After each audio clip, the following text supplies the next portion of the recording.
कभी सोचा है कि एक तेज रफ्तार से आती गेंद को पकड़ना इतना मुश्किल क्यों लगता है? या फिर जब बस अचानक से रुकती है तो हम सब आगे की तरफ क्यों झुक जाते हैं? देखिए, इन सारे सवालों का जवाब ना कुछ बहुत ही सरल से नियमों में छिपा हुआ है। तो आज चलिए गति के पीछे के इन्हीं रहस्यों को समझते हैं। और ये सवाल कोई फिजिक्स की किताबों के लिए नहीं है ना? ये तो हमारी रोजमर्रा की जिंदगी का हिस्सा है, हमारे अपने अनुभव हैं। तो चलिए फिर इन रोज की पहेलियों को एक एक करके सुलझाने की कोशिश करते हैं।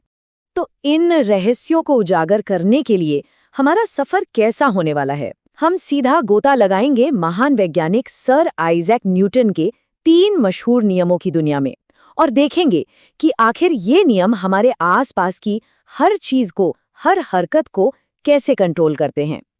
देखिए, ये कहानी शुरू होती है 300 साल से भी पहले, जब सर आइजैक न्यूटन ने अपनी एक क्रांतिकारी किताब लिखी, प्रिंसिपिया। और यकीन मानिए, इन नियमों ने हमेशा हमेशा के लिए बदल दिया कि हम इस दुनिया, इस ब्रह्मांड को कैसे देखते हैं। तो चलिए पहले नियम से ही शुरू करते हैं। पता है, इसे ब्रह्मांडीय आलस का नियम भी कहा जा सकता है। बिल्कुल सरल शब्दों में कहें तो चीजें अपनी हालत बदलना पसंद नहीं करती। जो रुका है वो बस रुका ही रहना चाहता है, और जो चल रहा है वो चलते ही रहना चाहता है। और यहाँ पर सबसे जरूरी हिस्सा क्या है? वो है जब तक कोई बाहरी बल ना लगे। जरा सोचिए, एक फुटबॉल मैदान में तब तक पड़ी रहेगी जब तक कोई उसे किक ना मार दे। मतलब उसे अपनी जगह से हिलाने के लिए हमेशा हमेशा एक बाहरी ताकत की जरूरत होती है। वाह, ये क्लासिक एक्सपेरिमेंट तो जड़त्व को एकदम साफ साफ दिखाता है। जैसे ही कार्ड को तेजी से हटाया जाता है तो सिक्का क्या करता है? वो अपनी जगह पर बना रहना चाहता है। इसी को तो जड़त्व कहते हैं, और बस सीधा ग्लास में गिर जाता है। बिल्कुल ऐसा ही होता है जब बस अचानक रुकती है। हमारा शरीर आगे की तरफ ही बढ़ते रहना चाहता है। अच्छा, तो पहले नियम ने हमें बताया कि जब कोई बल नहीं होता तब क्या होता है, लेकिन तब क्या होता है जब बल लगाया जाता है? बस यहीं पर आता है दूसरा नियम, जो हमें गति का पूरा हिसाब किताब, उसका गणित समझाता है। तो ये नियम असल में बल यानी फोर्स, द्रव्यमान यानी मास और त्वरण यानी एक्सेलरेशन के बीच का रिश्ता बताता है। यहाँ एक शब्द आता है संवेग या मोमेंटम। इसका सीधा सा मतलब है किसी भी चीज में गति की कितनी मात्रा है।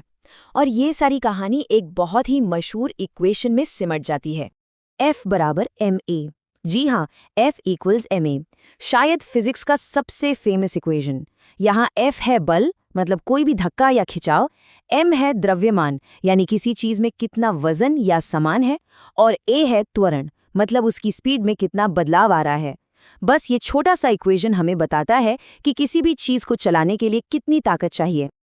और देखिए, यही तो हमारे शुरुआती सवाल का सीधा सीधा जवाब है। एक भरी हुई शॉपिंग कार्ट में ज्यादा द्रव्यमान यानी मास होता है, इसलिए उसे उतनी ही तेजी से चलाने के लिए ज्यादा बल यानी फोर्स लगाना पड़ता है। और बस यही वजह है कि उसे धकेलने में ज्यादा मेहनत लगती है। सिंपल।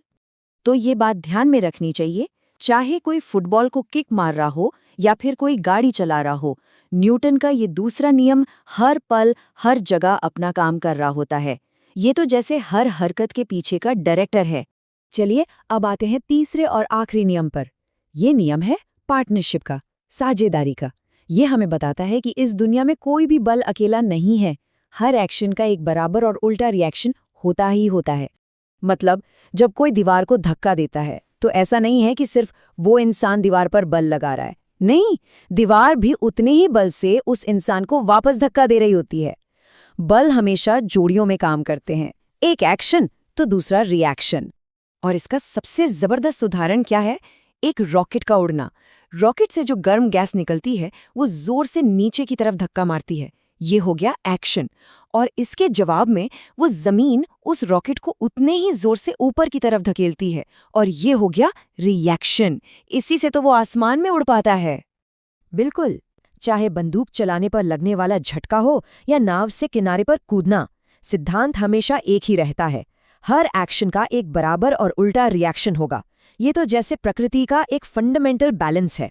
तो अब तक हमने तीनों नियमों को अलग अलग समझा है, पर अब असली मजा है ये देखने में कि ये तीनों एक साथ मिलकर गति की पूरी कहानी कैसे लिखते हैं। क्योंकि ये 3 अलग-अलग नियम नहीं हैं, बल्कि ये एक ही सिस्टम के 3 जुड़े हुए हिस्से हैं। तो पूरी कहानी कुछ ऐसी बनती है। कोई भी चीज अपनी हालत में बनी रहती है, यह है पहला नियम। फिर उसकी हालत को बदलने के लिए एक बल चाहिए, और कितना बल चाहिए ये उसके मास पर निर्भर करता है, यह है दूसरा नियम। और आखिर में जब भी कोई बल लगता है तो उसका एक बराबर और उल्टा रिएक्शन जरूर होता है, यह है तीसरा नियम। देखा, ये तीनों मिलकर ही गति की पूरी तस्वीर को पूरा करते हैं।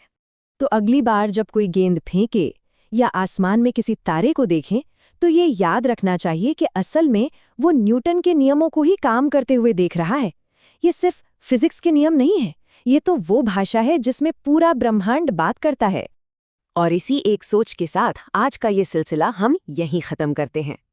अगली बार जब कोई बस यूं ही टहल रहा हो तो एक पल रुककर जरा सोचिएगा कि चलने जैसा ये मामूली सा काम, इसमें न्यूटन के तीनों नियम एक साथ कैसे काम कर रहे हैं, क्योंकि गति का ये महान नृत्य हमारे हर एक कदम में मौजूद है।